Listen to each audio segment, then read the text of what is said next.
জগদ্গুরু নমো নমঃ, শঙ্করদেব নমো নমঃ, মহাপ্রভু নমো নমঃ, শঙ্করদেব নমো নমঃ, ভগবান শ্রীমন্ত শঙ্করদেবায় নমো নমঃ, নমো নমঃ। গুরুর ব্রহ্মা গুরুর্বিষ্ণু গুরুদেব মহেশ্বর, গুরু সাক্ষাৎ পরব্রহ্ম তস্मै শ্রী গুরবে নমো নমঃ, নমো নমঃ, নমো নমঃ। প্রেমেই ঈশ্বর কর্মই ধর্ম, প্রেমেই ঈশ্বর কর্মই ধর্ম। Love is God, work is worship. प्रेम ही ईश्वर है, कर्म ही धर्म है। हरि बोल हरि बोल हरि बोल। মই এখন গ্ৰন্থ ৰচনা কৰিছোঁ। সেই গ্ৰন্থখনৰ নাম মই ৰাখিছোঁ ভক্তি মহাতত্ত্ব। এই ভক্তি মহাতত্ত্ব গ্ৰন্থখনৰ আজিৰ যিটো চেপ্টাৰ, আজিৰ যিটো অধ্যায়, এই অধ্যায়টো হ'ল কৰ্মফল প্ৰাপ্তি তত্ত্ব। কৰ্মফল প্ৰাপ্তি তত্ত্ব।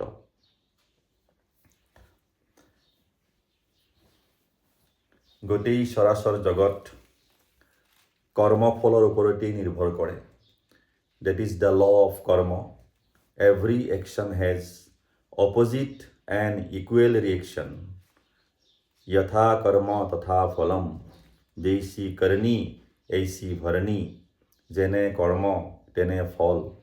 বেলেগ বেলেগ ভাষাত বেলেগ বেলেগ ধৰণে ক'ব পাৰে, কিন্তু মূল বস্তুটোৱেই হ'ল কৰ্ম।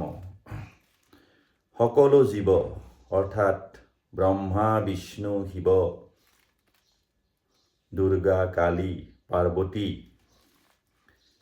সকলো দেৱ দেৱী, সকলো মনুষ্য, পশু পক্ষী, বৃক্ষ লতা, কীট পতংগকে আদি কৰি সকলো জীৱই কাল আৰু কৰ্মৰ অধীন।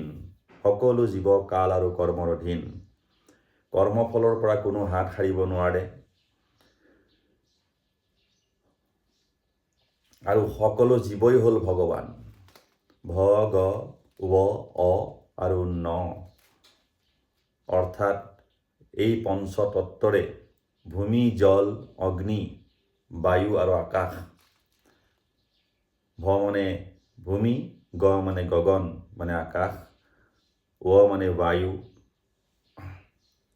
অ মানে অনল অগ্নি, আৰু ন মানে হ'ল নীৰ মানে জল পানী। গতিকে ভূমি জল অগ্নি বায়ু আৰু আকাশ, এই পঞ্চ মহাভূতেৰে তৈয়াৰী সকলো জীৱই হ'ল ভগৱান। ব্ৰহ্মাকে আদি কৰি সকলো জীৱই হ'ল ভগৱান। সেইকাৰণে কোৱা হয় যত জীৱ জংগম কীট পতংগম অগনগ জগ তেৰি কায়া। তোমাৰ এই শৰীৰ, অৰ্থাৎ সকলোবিলাক পৰমাত্মাই সৃষ্টি কৰিছে।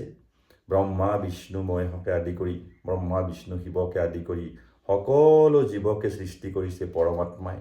ৰাম হ'ল, কৃষ্ণ হ'ল, সকলোবিলাকক পৰমাত্মাই সৃষ্টি কৰিছে।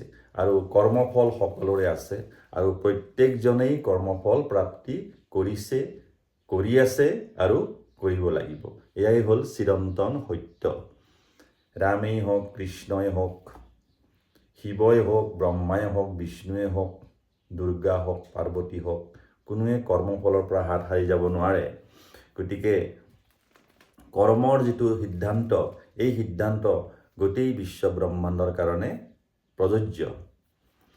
সকলো জীৱবিলাকৰ কাৰণেই প্ৰযোজ্য। হৰি বল হৰি বল। কৰ্মফল প্ৰাপ্তি তত্ত্ব। এই ভাগ মই পদচন্দৰ সুৰত ৰচনা কৰিছোঁ। ঘোষা হিচাপে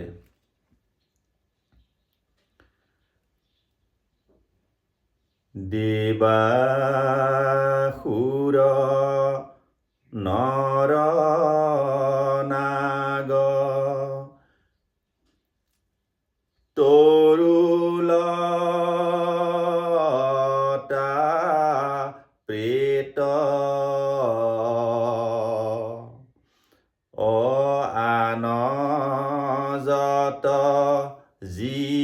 আছে চৈধ্য ভুৱনত। দেৱতা, অসুৰ, মনুষ্য, নাগ, তৰু, লতা, প্ৰেত, যত জীৱ আছে, ও সব জীৱ জানিবাহা অধীন কৰ্মৰ অকৰম ফলক ভোগে নাহিকে নিস্তাৰ। এয়া পদ আহিলে। সব জীৱ জানিবাহা অধীন কৰ্মৰ, সকলো জীৱ কৰ্মৰ অধীন, কৰ্ম ফলক ভোগে নাহিকে নিস্তাৰ, কোনো জীৱৰ নিস্তাৰ নাই, কৰ্মফল ভোগ কৰিবই লাগিব। আৰু যত দেৱ দেৱী আছে, মনুষ্য সকলোবিলাক এই পৃথিৱীতেই জন্মগ্ৰহণ কৰিছে। জন্ম মৃত্যু জীৱন লীলা সকলোৰে আছে, কীট পতংগৰ পৰা আৰম্ভ কৰি একদম ব্ৰহ্মা বিষ্ণু শিৱলৈকে। অ দেৱ দেৱী আহিলে ক এই নাৰালোকে,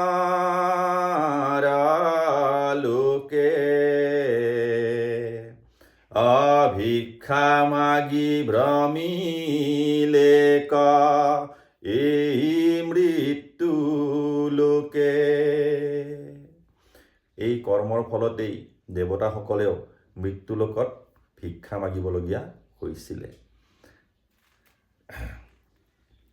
যেতিয়া দেৱতাসকলে গুৰু বৃহস্পতিক যেতিয়া অপমান কৰিছিলে, তেতিয়াৰ পৰাই দেৱতাসকলৰ বেয়া দিন আহি গ'ল। সেইকাৰণে গুৰুক কেতিয়াও অপমান কৰিব নাপায়, গুৰুক কেতিয়াও বেয়া দৃষ্টিৰে চাব নাপায়, আৰু গুৰুৰ সন্মান সদায় কৰিব লাগে, শ্ৰদ্ধা কৰিব লাগে। সেইকাৰণে আমাৰ কয় যে বিনা গুৰু চৰণে ভকতি ৰকতি কবহু নহয়। সেই বৃহস্পতিক, দেৱগুৰু বৃহস্পতি আছিলে, গতিকে সেই দেৱগুৰু বৃহস্পতিক অপমান কৰাৰ কাৰণে গোটেই দেৱ সমাজে শেষত কি হ'ল, বলিৰ প্ৰতাপত ৰ'ব নোৱাৰি স্বৰ্গ এৰি পৃথিৱীলৈ আহি তেওঁলোকে ভিক্ষা মাগিবলগীয়া হৈছিলে। তেনেকুৱা পৰিৱেশত তেওঁলোকৰ হৈছিলে। গতিকে একালৰ ৰজা একালত ভিক্ষাৰী হৈ যাবলগীয়া হয়। একালৰ ভিক্ষাৰী গৈ পেলাই পিছত গৈ ৰজাও হ'ব পাৰে। এয়াই হ'ল কৰ্মৰ পৰিণতি, এয়াই হ'ল কৰ্মৰ ফল। এই কৰ্মচক্ৰত, এই জীৱন চক্ৰত কৰ্মৰ পৰা কোনো আঁতৰি যাব নোৱাৰে। কৰ্মৰ ফল প্ৰাপ্তি অৱশ্যম্ভাৱী।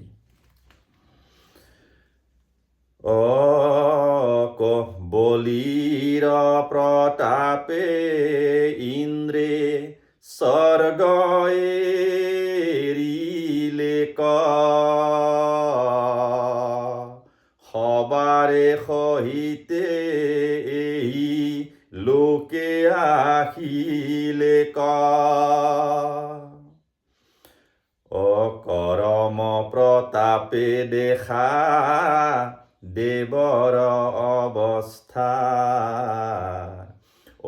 আন জীৱ সমস্তৰ এই হে ব্যৱস্থা।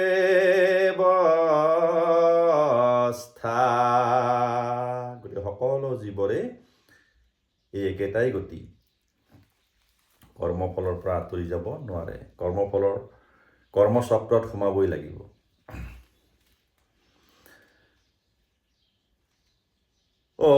এই জনমৰ কৰ মৰ ফলে জানা,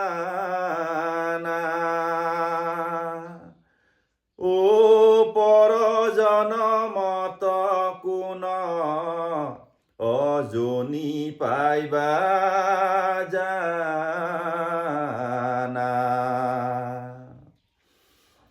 এই জন্মৰ কৰ্মৰ ফলত আমি পিছৰ যিটো জনি পাম, এই কৰ্মফলতহে আমি পাম। সমস্ত কৰ্মৰ ওপৰত নিৰ্ভৰ কৰিব। পূৰ্বজন্মত আমি পূৰ্বজন্মবিলাকত যি কৰ্ম কৰি আহিছোঁ সেইবোৰ ৰেকাৰিং ফিক্সড ডিপজিট হৈ এই জন্মটো পাইছোঁ। গতিকে এই জন্মটোত আমি যিখিনি কৰ্ম কৰি আছোঁ আমি জানিব লাগিব, বুজিব লাগিব যে পূৰ্বজন্মৰ কৰ্মৰ ফলটো আমি প্ৰাৰব্ধ হিচাপে এই জন্মত আমি ভোগ কৰি আছোঁ।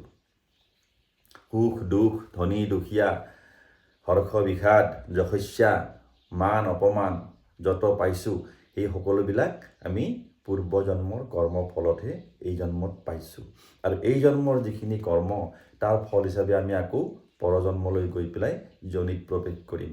কোনোবাই গাহৰিৰ জনিত প্ৰৱেশ কৰিব লাগিব, কোনোবাই বান্দৰৰ জনিত, কোনোবাই কীট পতংগৰ জনিত, কোনোবাই আকৌ মানুহ হৈ খৰা কণা এইবিলাক হয়, কোনোবা দৰিদ্ৰ হৈ জন্মগ্ৰহণ কৰে, কোনোবাই ৰাজ অট্টালিকাত থাকিবলৈ পায়। গতিকে এইবিলাকেই হ'ল কৰ্মৰ ফল। গতিকে আমাৰ বৰ্তমানৰ যিটো কৰ্ম সেইখিনি আমি শুদ্ধভাৱে কৰি যাবলৈ কাৰণে যত্ন কৰিব লাগে। সেইকাৰণে সাত্বিক কৰ্মৰ সাত্বিক ফল, ৰাজসিক কৰ্মৰ ৰাজসিক ফল আৰু তামসিক কৰ্মৰ তামসিক ফল।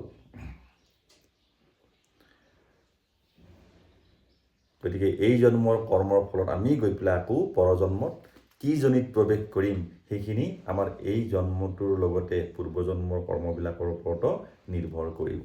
গতিকে সাৱধান হৈ আমি কৰ্মবিলাক কৰি যাব লাগে। গুৰুৰ চৰণত থাকি যিমান পাৰি সাত্বিকভাৱে কৰ্মবিলাক কৰিবৰ কাৰণে যত্ন কৰিব লাগে। আৰু প্ৰেম, দয়া, ক্ষমা, অহিংসা এইবিলাকে হ'ল ধৰ্মৰ লক্ষণ। এই ধৰ্মৰ লক্ষণবিলাক আমি কাৰ্যত পৰিণত কৰিব লাগিব, বাস্তৱত আনিব লাগিব, প্ৰেক্টিকেল হ'ব লাগিব। তেতিয়াহে আমি ধৰ্ম পালন কৰা বুলি আমি ক'ব পাৰিম। আৰু সেইধৰণে আমি গৈ পেলাই পুৰস্কাৰবিলাকো পাম।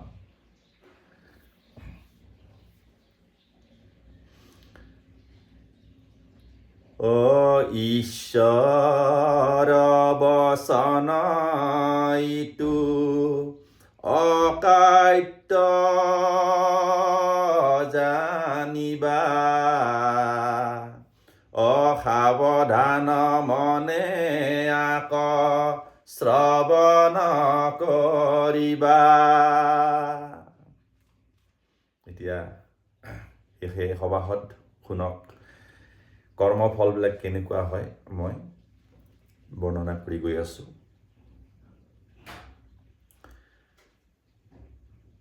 ব্ৰহ্ম হত্যা কৰি জানা ক্ষয় ৰোগী হয়,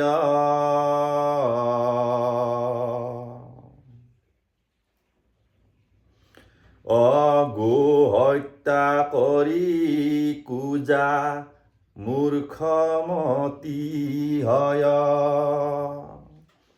যিসকলে ব্ৰহ্ম হত্যা কৰে সেই ব্ৰহ্ম হত্যা কৰাবিলাকে ক্ষয় ৰোগী হ'বলগীয়া হয়।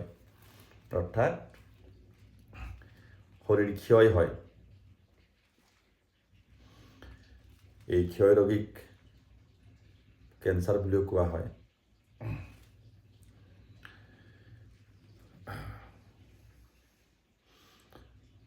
গো হত্যা কৰিলে কি হয়?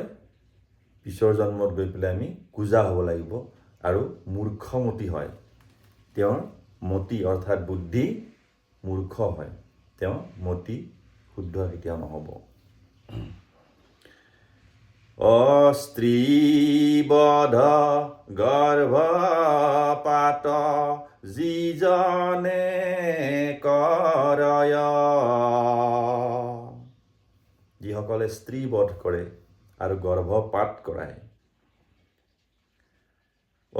মানসিক ৰোগী হৈয়া সিজনে থাকয়। এই জন্মত যিসকলে মানসিক ৰোগী হৈ জন্মগ্ৰহণ কৰিছে তেওঁলোক বুজিব লাগিব যে পূৰ্বজন্মত তেওঁ স্ত্ৰী হত্যা কৰি আহিছে বা স্ত্ৰী হ'লে তেওঁ গৰ্ভপাত কৰি আহিছে। তেতিয়া এই জন্মত তেওঁ মানসিক ৰোগী হিচাপে জন্মগ্ৰহণ কৰিবলগীয়া হ'ব পাৰে। এয়া হ'ল কৰ্মফল তত্ত্ব।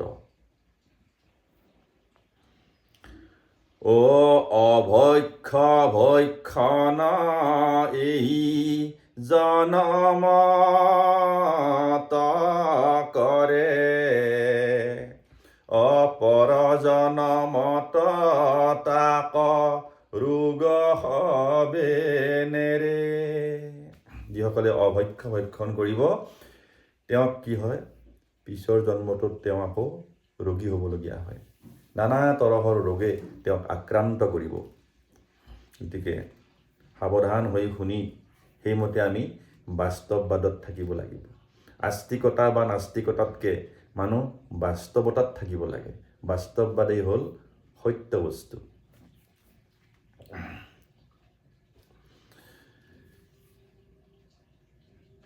ও পূৰ্ব জনমত যিটো অভক্ষ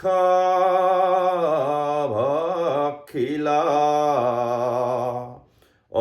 এই জনমত ৰোগ শোক যে লভিলা। পূৰ্বজন্মত যিসকলে অভক্ষ ভক্ষণ কৰিছিলে এই জন্মত তেওঁলোকে ৰোগী হিচাপে জন্মগ্ৰহণ কৰিব লাগিব।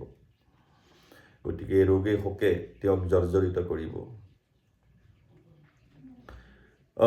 গুৰু অপমান জানা যিজনে কৰয়,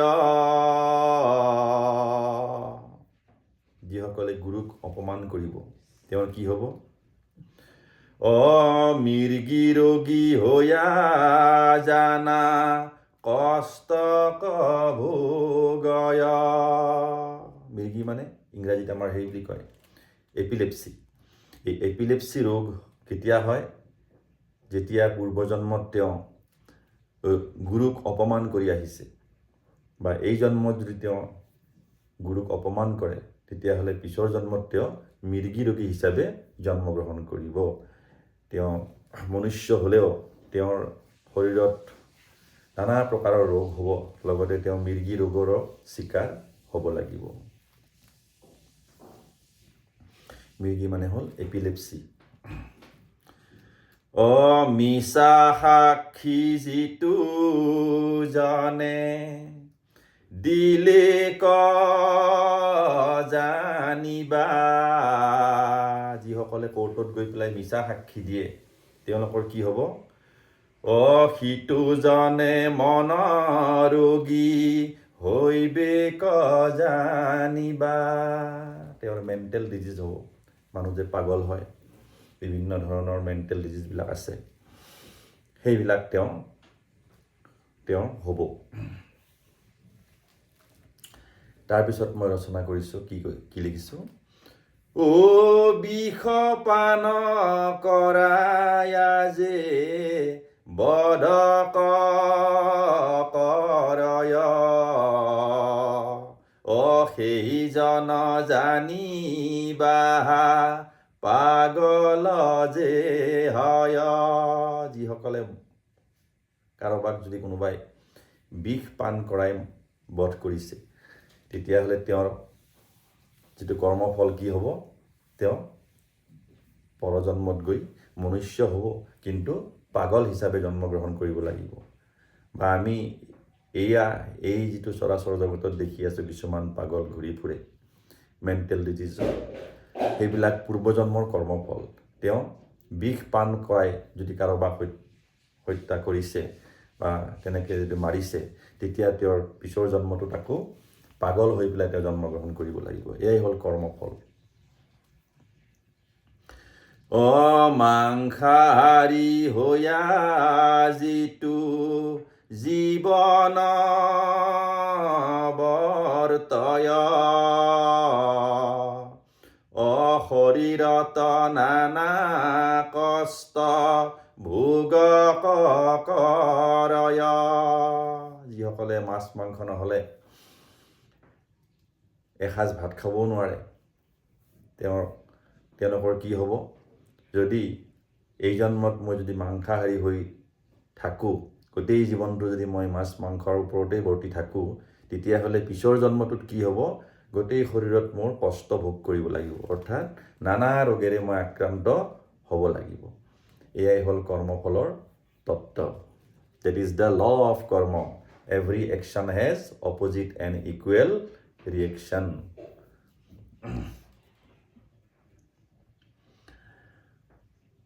অফলা পুষ্প সুৰ কৰি পূজাত লগাই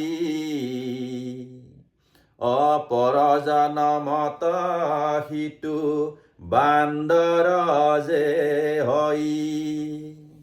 যিসকলে আনৰ ঘৰৰ পৰা ৰাতিপুৱাতে উঠি গৈ পেলাই ফুল ছিঙে, ফুল চুৰি কৰে পূজাত লগাবৰ কাৰণে, তেওঁলোকৰ কি হয়, পিছৰ জন্মটোত তেওঁ বান্দৰ হিচাপে জন্মগ্ৰহণ কৰিব লাগিব। গৈ পেলাই সেই জংঘলত থাকিব লাগিব, নানা কষ্ট ভোগ কৰিব লাগিব। তেওঁৰ তেতিয়া স্মৰণ হ'ব যে হয় মই এইখিনি কৰ্ম কৰি এইখিনি ফল পালোঁ। তেওঁতো গম নাপাব, কিন্তু এয়া হ'ল মানে শাস্ত্ৰসন্মত এইবিলাক ব্যাখ্যা। আৰু শাস্ত্ৰসন্মতই নহয়, এয়া হ'ল বিজ্ঞানসন্মত। কিয়নো every action has opposite and equal reaction, এইটো বিজ্ঞানে মানে, আৰু এয়া বিজ্ঞানসন্মত হয়।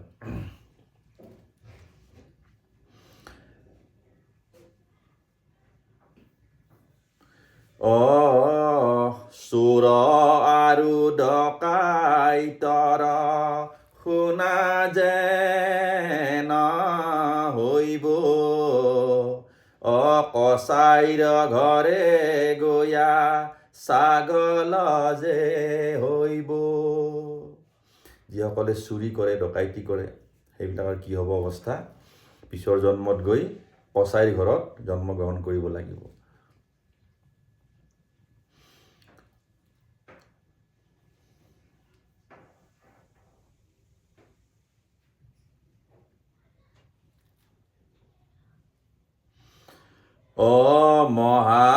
মহাপাপী জনে জানা প্ৰেত যোনি পাই, সহস্ৰ জনমে তাৰ উদ্ধাৰ যে নাই। যিসকল মহাপাপ কৰে তেওঁলোকে আকৌ প্ৰেতজনিত যাব লাগিব, আৰু প্ৰেতজনিত যোৱাৰ লগে লগে তেওঁলোকে 1000 বছৰ ধৰি তাত থাকিব লাগিব। আৰু কৰ্মৰ দ্বাৰাইহে উদ্ধাৰ হ'ব, কৰ্মৰ দ্বাৰাইহে তেওঁ উদ্ধাৰ হ'ব। গতিকে সাত্বিক কৰ্ম কৰাৰ পিছত তেওঁ আকৌ উদ্ধাৰ হ'ব পাৰিব।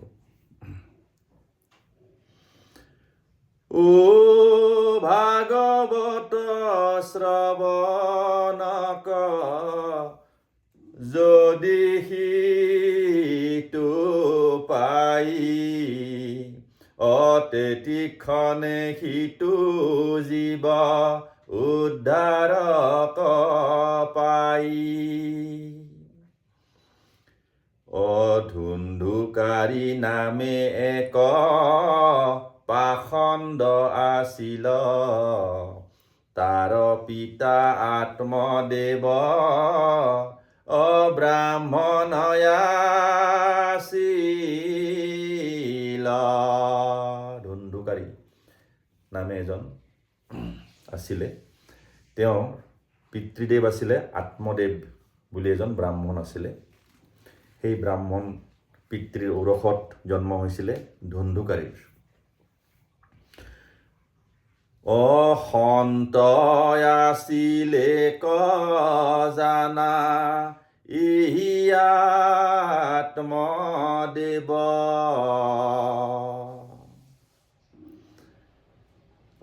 পুত্ৰ ধুন্ধুকাৰী মহা পাপী জানে হব।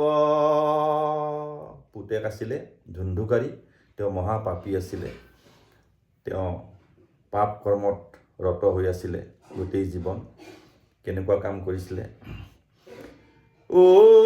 বেশ্যাৰ সংগত থাকি পতিত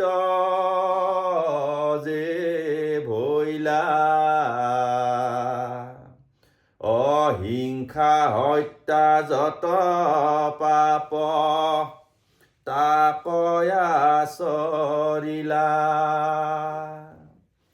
বেশ্যাৰ সংগত আছিলে আৰু হিংসা হত্যা চুৰি ডকাইতি যত পাপ তেওঁ কৰিবলৈ আৰম্ভ কৰিলে।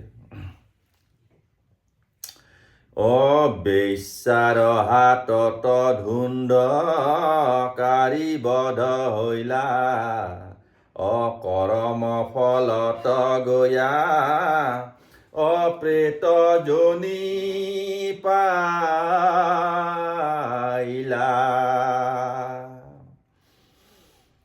সেই বেশ্যাৰ সংগত থাকি সেই বেশ্যাৰ যিবিলাক প্ৰয়োজন আছিলে সেই প্ৰয়োজনবিলাক তেওঁ পূৰণ কৰিবলৈ আৰম্ভ কৰিলে।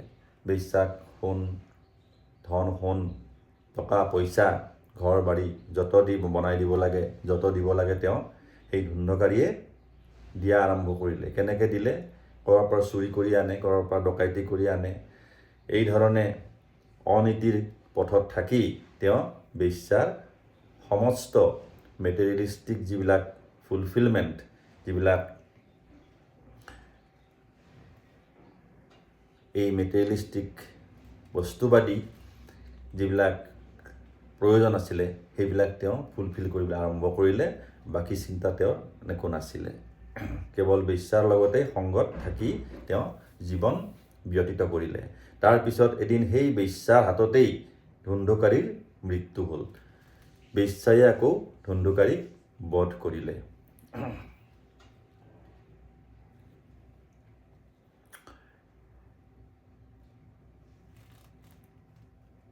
বেশ্যাৰ হাতত ধুন্দকাৰী বধ হৈলা, অকৰ্ম ফলত গয়া অপ্ৰেত জনি পাইলা। এই কৰ্মৰ ফলত গৈ পেলাই শেষত গৈ তেওঁ প্ৰেতজনী পাবলগীয়া হ'ল। আমি যিটো ভূত প্ৰেত বুলি কওঁ আচলতে প্ৰেত হয়। এই প্ৰেতজনীত তেওঁ প্ৰৱেশ কৰিলে মৃত্যুৰ পিছত। সহস্ৰ বৎসৰ সেহি জনিত থাকিলা। সহস্ৰ বছৰ তেওঁ সেই প্ৰেতজনীত থাকিবলগীয়া হ'ল। ভাগৱত শাস্ত্ৰ শুনি মুকুতি লভিলা।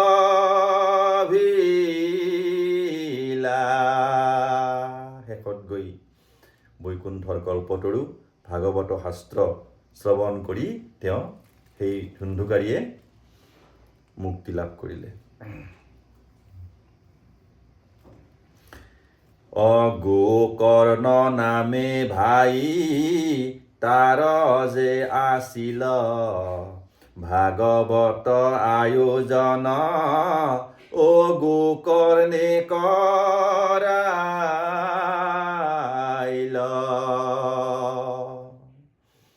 এই ধুন্দুকাৰীৰ যেতিয়া ধুন্দুকাৰী, সেই ধুন্দুকাৰীৰ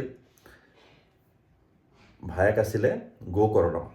গোকৰ্ণ আকৌ মহাসাত্বিক মনুষ্য আছিলে, বহুত সাত্বিক ব্যক্তি আছিলে। তেওঁ সাত্বিক কৰ্মৰ অধিকাৰী আছিলে আৰু তেওঁ এবাৰ ভাগৱত আয়োজন কৰিলে নিজৰ ঘৰতেই। আৰু সেই ধুন্দুকাৰী আছিলে প্ৰেতজনীত সহস্ৰ বছৰ ধৰি আছিলে, কিন্তু ক'ত আছিলে? তেওঁ সেই ঘৰৰে, তেওঁলোকৰ ঘৰৰ পিছত যে বাহনি আছিলে সেই বাহনিৰ এই বাঁহৰ যিটো ফোপ থাকে সেই ফোপত সোমাই আছিলে। তাৰপিছত ভাগৱত যেতিয়া আয়োজন হ'ল তেতিয়া সেই ভাগৱত শ্ৰৱণ কৰি তেওঁ মুক্তি লাভ কৰিছিলে। গতিকে ভাগৱত শ্ৰৱণ কীৰ্তনটো তেওঁৰ কাৰণে সৎকৰ্ম হ'ল। গতিকে সৎকৰ্মৰ ফলটো তেওঁ সেইধৰণে পালে। গোকৰ্ণ নামে ভাই তাৰ যে আছিল, ভাগৱত আয়োজন গোকৰ্ণে কৰিল। ধুন্দকাৰী কথা এবে এহি মানে থওঁ, কৰ্ম ফলৰ কথা আৰু জানা কওঁ। এতিয়া মই আকৌ কৰ্মফলৰ কথা ক'ম। সেই সবাহত ধ্যান দি একচিত্ত হৈ শুনক, আৰু সেই ধৰণে যেতিয়া আমি কৰ্ম কৰিবলৈ আৰম্ভ কৰিম তেতিয়াহে আমি মুক্তি পাম, আৰু এই পৃথিৱীত থাকি আমি বৈকুণ্ঠ ৰচনা কৰিব পাৰিম। নহ'লে কৰ্মফলৰ পৰা কোনো আঁতৰি যাব নোৱাৰে। সৎকৰ্মৰ সৎফল সদায় থাকিব, আৰু জীৱ হিচাপে ব্ৰহ্মাকে আদি কৰি সকলো জীৱই সাত্বিক, ৰাজসিক আৰু তামসিক কৰ্ম কৰিবই লাগিব। যিহেতু জীৱ হিচাপে আমি আহিছোঁ, গতিকে এই সাত্বিক, ৰাজসিক, তামসিক কৰ্মৰ অধীনত আমি সকলোৱে থাকিব লাগিব। আৰু সেইকাৰণে তামসিক কৰ্ম আৰু ৰাজসিক কৰ্ম যেন কম হয়, সাত্বিক কৰ্ম যেন আমি বেছি কৰিব পাৰোঁ, সেইটো আমি ধ্যানত থাকিব লাগে।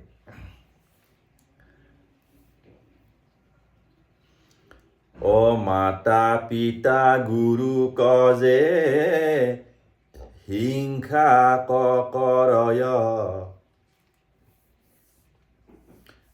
ভাতৃ ভগ্নী সমে যিটো দ্বেষ কৰয়। যিসকলে নিজৰ পিতৃ মাতৃক অপমান কৰে, গুৰুক অপমান কৰে, নিজৰ লগত নাৰাখে, পিতৃ মাতৃক নি পেলাই বৃদ্ধাশ্ৰমত থৈ আহে, তেওঁলোকৰ প্ৰতি মান সন্মান নাৰাখে, সেৱা নকৰে, শুশ্ৰূষা নকৰে, আৰু যিসকল ভাতৃ ভগ্নীৰ মাজত দ্বেষ, নিৰ্দয়তা এইবিলাক থাকে, এইবিলাক তামসিক প্ৰবৃত্তি, এইবোৰ থাকিব নাপায়। সহস্ৰ জনম মাতৃ গৰ্ভে নষ্ট হয়, হাজাৰ বৎসৰ ইটো জনম নলয়। চাওক, সাংঘাতিক ফল। যিসকলে পিতৃ মাতৃক আৰু গুৰুক হিংসা কৰে, তেওঁলোকৰ প্ৰতি ভাল ব্যৱহাৰ নকৰে, শ্ৰদ্ধা নকৰে, জ্যেষ্ঠৰ প্ৰতি শ্ৰদ্ধা নাই, আৰু ভাতৃ ভগ্নী ভাই ভনীৰ মাজত যদি দ্বেষ থাকে, প্ৰেম নাথাকে, সেইবিলাক মানুহে গৈ পেলাই কি হ'ব, পিছৰ জন্মত বুলিয়েই নহয়, তেওঁ সহস্ৰ জন্মৰ মাতৃৰ গৰ্ভত নষ্ট হৈ থাকিব, গৰ্ভপাত হৈ থাকিব। সেই জীৱ কেতিয়াও জন্মগ্ৰহণ কৰিব নোৱাৰে। মাতৃৰ গৰ্ভলৈকে আহিব, আকৌ নষ্ট হৈ যাব, আহিব, আকৌ নষ্ট হৈ যাব। গতিকে মিছক্ৰিয়েশ্যন যিটো হয়, মিছকেৰেজ এই মিছকেৰেজ হয়, আৰু গৰ্ভপাত হৈ পেলাই এবৰ্ষণ হৈ তেওঁ ওলাই যাবলগীয়া হয়। কিন্তু জীৱ হিচাপে জন্মগ্ৰহণ কৰিব নোৱাৰিব। এয়াই হ'ল ফল।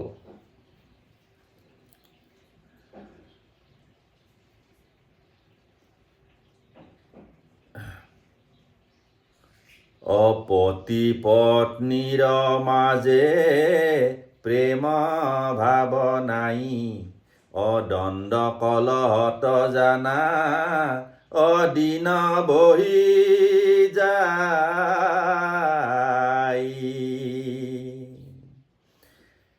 কিছুমান এনেকুৱাও দেখা যায় যে পতি পত্নীৰ মাজত সদায় কাজিয়া লাগি থাকে, কেতিয়াও ভাল ভাৱ, প্ৰেম ভাৱ, সৌহাৰ্দ্য ভাৱ এইবোৰ নাথাকে।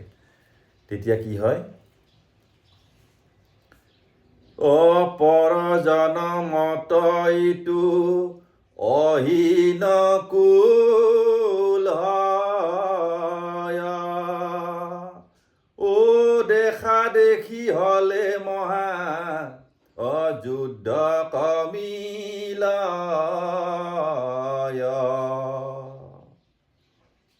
সেইবিলাক পতি পত্নীয়ে মৃত্যুৰ পিছত গৈ পেলাই অহিয়ে নকুল হ'ব লাগে। অহি মানে সাপ, নকুল মানে নেউল। গতিকে সাপ আৰু নেউল হৈ জন্মগ্ৰহণ কৰিব, আৰু সেই দুজনৰ মাজত সদায় কাজিয়া লাগি থাকিব। পৰ্বত সমান ধন সম্পত্তি আৰ্জয় কিঞ্চিত কিঞ্চিত জানা দান কৰয়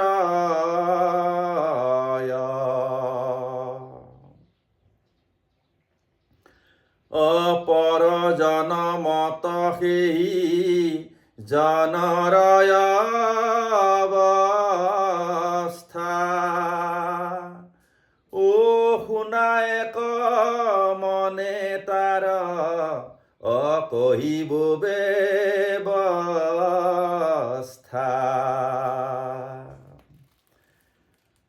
এতিয়া যিসকলৰ পৰ্বত সমান সম্পত্তি আছে কিন্তু তেওঁ কিঞ্চিত মাত্ৰ দান কৰে মানুহক দেখুৱাবৰ কাৰণে, অকণমান তেওঁ নামত দান কৰিছে আৰু সেইবিলাকৰ অৱস্থা কেনেকুৱা হ'ব মই লিখিছোঁ, শুনক।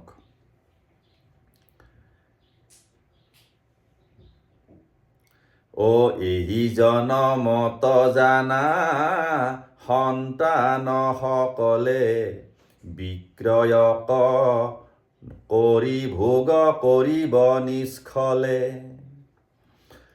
সম্পত্তিক লৈ মহা কলহ যে হৈব মহাক্লেশ পাই হবে জীৱন কটাইব।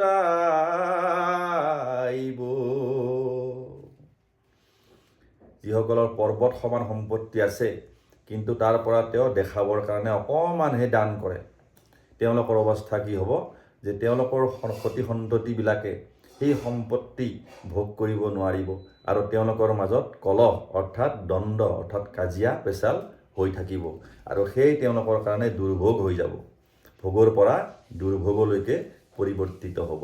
গতিকে চাওক, এয়াই হ'ল কৰ্মফল।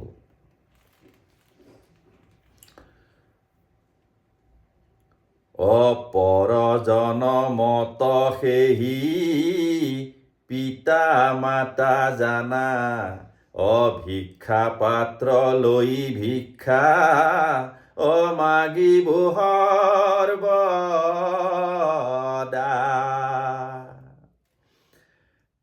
সেই তেনেকুৱা পিতৃ মাতৃ গৈ পেলাই আকৌ পিছৰ জন্মত ভিক্ষাৰী হ'ব লাগিব, কাৰণ তেওঁ আগৰ জন্মত পৰ্বত সমান সম্পত্তি তেওঁ আহৰণ কৰিলে, অৰ্জন কৰিলে, কিন্তু কাকো দান নকৰিলে আৰু দান কৰিছে যদিও দেখাবৰ কাৰণে অকণমান কিঞ্চিত কিঞ্চিত দি পেলাই মই বহুত দান কৰিলোঁ এই ধৰণে দেখুৱালে।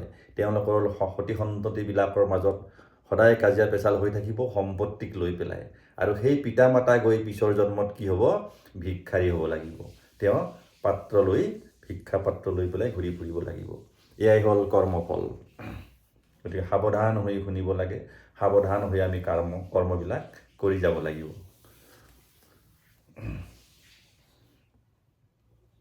এয়াই হ'ল কৰ্মফল। কৰ্মফলটোহে সত্য, বাকী চব মিছা, অনিত্য। কৰ্মফলটো নিত্য আৰু বাকীখিনি অনিত্য, কাৰণ কৰ্মফলটো আমি ভোগ কৰিবই লাগিব।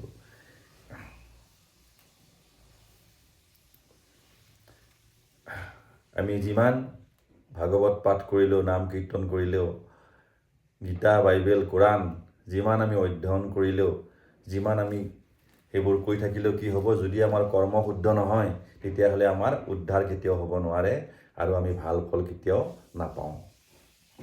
কৰ্মই মূল। সেয়েহে মই কওঁ যে প্ৰেমেই ঈশ্বৰ, কৰ্মই ধৰ্ম। কৰ্মই ধৰ্ম।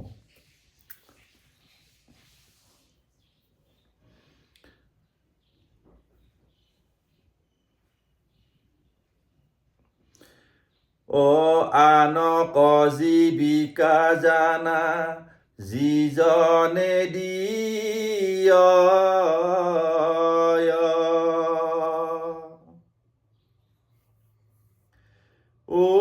এক লক্ষ্য গো সেৱাৰ অফল কজে পাৱ।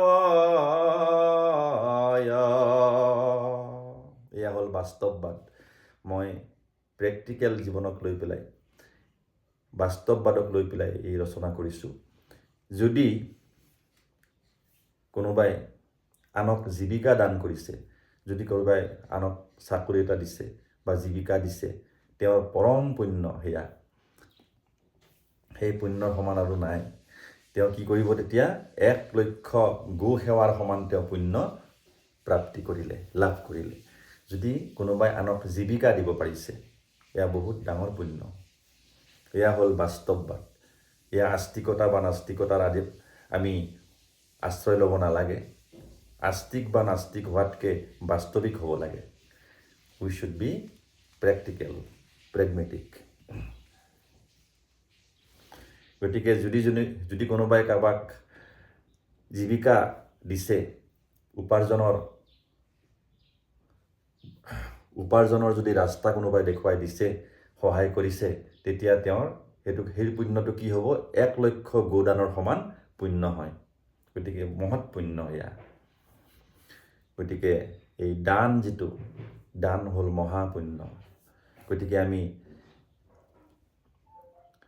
য'ত প্ৰয়োজন তাত আমি দান কৰিব লাগে কাৰোবাৰ বেমাৰ আজাৰ হৈছে সহায় বিচাৰিছে তাত দান কৰিব লাগে মুক্ত হস্তে দান কৰিব লাগে কাৰোবাৰ কিবা প্ৰব্লেম হৈছে সেইবোৰ যদি পাৰি দান কৰিব লাগে আৰু অনাথ আশ্ৰমবিলাক চলি আছে যিবিলাকত ভাল ধৰণে চলি আছে য'ত কৰাপশ্যন নাই বুলি আপুনি ভাবে সেইবিলাকত আপুনি দান কৰক সেয়া হ'ল মহাপুণ্য বৃদ্ধ আশ্ৰম আছে সেইবিলাকত দান কৰিব লাগে এই দান হ'ল মহাপুণ্য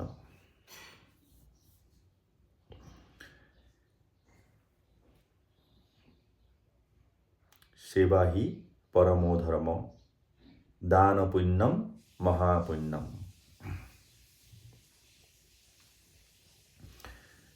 তাৰপাছত মই লিখিছোঁ প্ৰাণী সেৱা মহাসেৱা জানিবা নিশ্চয় সেহি মহন্তৰ বংশে সৰ্বসিদ্ধি হয়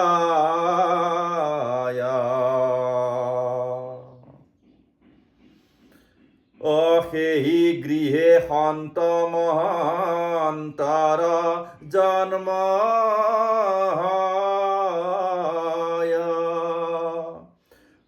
সমাজক হিতু জনে অপন্থ দেখাব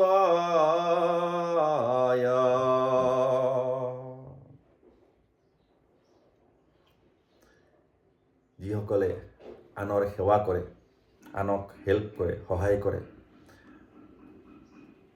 দান পুণ্য কৰে অতিথি সেৱা কৰে প্ৰেম অহিংসা দয়া ক্ষমা সদায় হৃদয়ত ৰাখে তেওঁলোকৰ পৰিয়ালত কেতিয়াও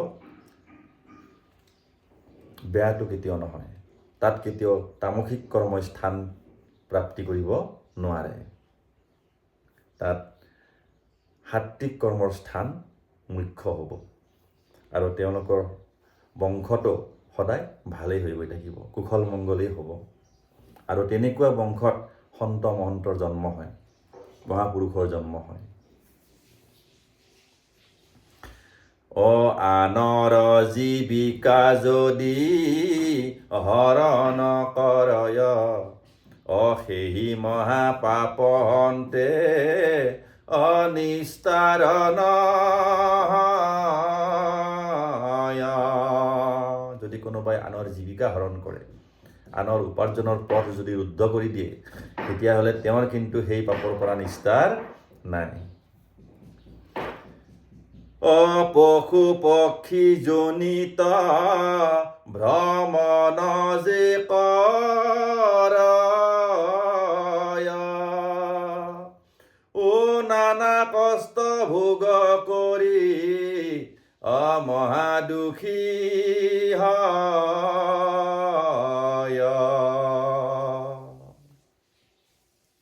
এইবোৰ হ'ল কৰ্মফল আৰু কৰ্মফলটোৱে হ'ল সত্য নিত্য আৰু অবিনাশী কাৰণ আমাৰ মৃত্যুৰ সময়ত এই আত্মাৰ লগত কি যাব? মন, বুদ্ধি, চিত্ত আৰু অহংকাৰ। এই 4টা বস্তু আমাৰ আত্মাৰ লগত গুচি যায়। আৰু আমাৰ আত্মাৰ লগত পূৰ্বজন্মৰ যি স্বভাৱ, এই জন্মৰ যি স্বভাৱ থাকিব, সেইখিনিও আমাৰ লগতে গুচি যাব।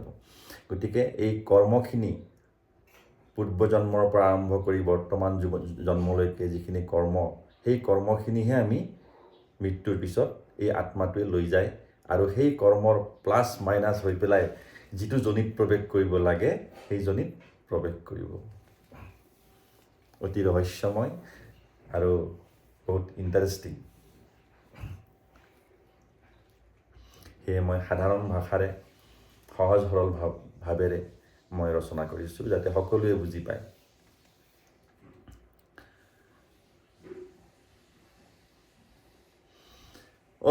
পাপ পুণ্য যিটো কালে সমান যে হয়, সাধাৰণ মনুষ্য ৰূপে জনম যে হয়। যেতিয়া পাপ আৰু পুণ্য যেতিয়া আমি সমান সমান কৰিম, পাপ কৰ্ম আৰু পুণ্য কৰ্ম যেতিয়া মানুহৰ সমান সমান হয়, তেতিয়াহ'লে তেওঁ পিছৰ জন্মত গৈ পেলাই সাধাৰণ মনুষ্য হিচাপে জন্মগ্ৰহণ কৰিব। এয়াই হ'ল কৰ্মফল। শুনা সভাসদ এবে মোৰ বচন, যত দেখা কৰ্ম কাণ্ড সবে বিড়ম্বন।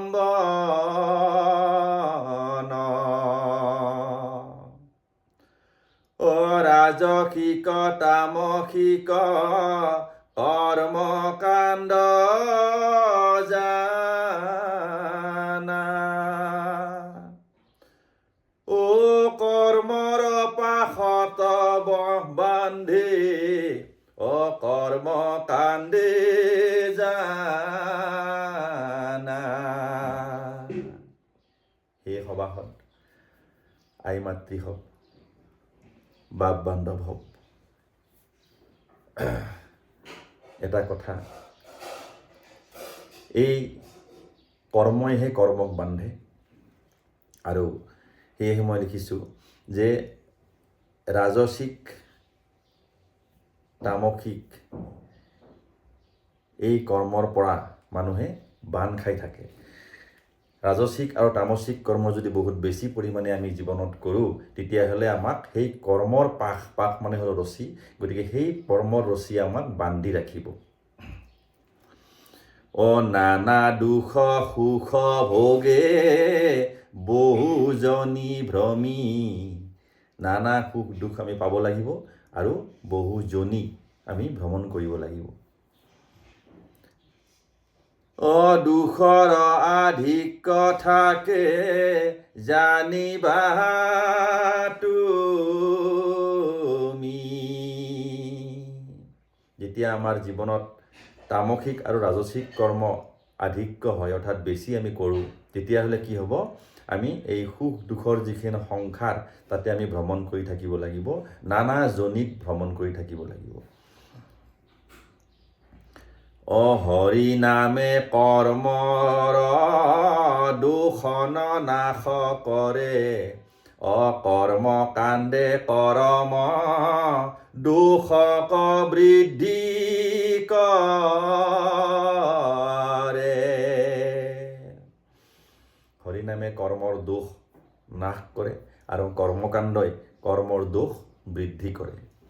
কাৰণ তাত ইচ্ছা থাকিব, কামনা থাকিব কৰ্মকাণ্ডত, আৰু হৰিনামত নিষ্প্ৰিয় হৈ পেলাই যদি হৰিনাম কীৰ্তন কৰা যায়, তেতিয়াহ'লে তাত আমি কৰ্মৰ দোষৰ পৰা আমি আঁতৰি থাকিব পাৰোঁ, কৰ্মৰ দোষ নাশ হয়। আৰু কৰ্মকাণ্ডত কি হয়? কৰ্মৰ দোষ বৃদ্ধি পায়।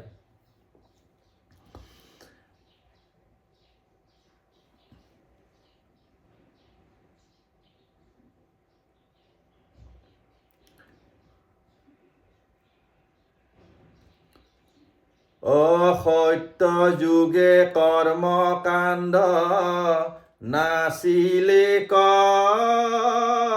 জানা।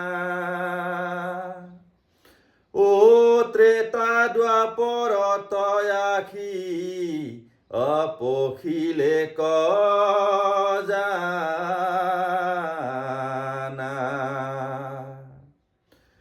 অনীতিৰে ভৰা দেখা ত্ৰেতা আৰু দ্বাপৰ। অনীতিৰে ভৰা দেখা ত্ৰেতা আৰু দ্বাপৰ। অহিংসা হত্যা পাপাচাৰ এই যুগৰ।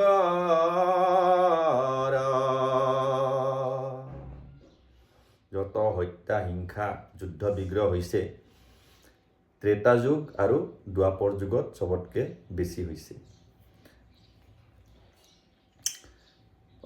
জগত গুৰু শংকৰদেৱ কলি যুগে আইলা। ও এক শৰণ হৰি নাম অজগতকে দিলা। শংকৰ দেৱত সবে পখিও শৰণ হৰি নাম লৈ সবে অহৈবাতৰ।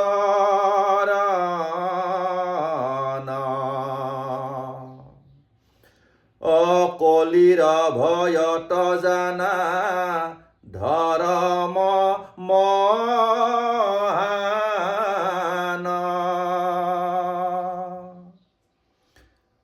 ও হৰিৰ নামত আখি অলৈলে কহৰণ।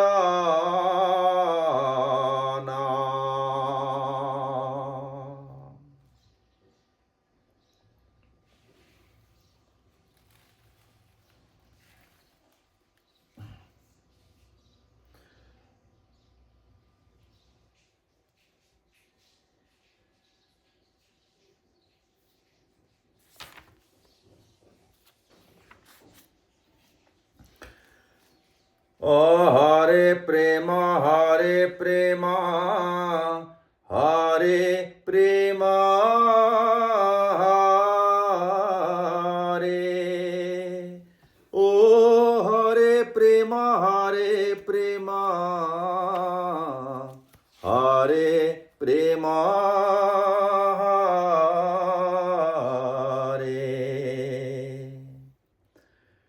পৰাগ ভূঞা নাম মোৰ বিৰচিলু পদ। হৰে প্ৰেম বোলা সবে অত্যাগ কৰি মদ।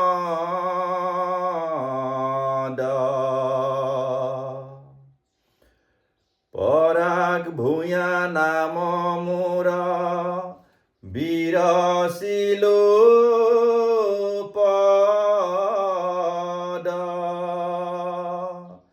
ও হৰে প্ৰেম বোলা সবে অত্যাগ কৰি মদ।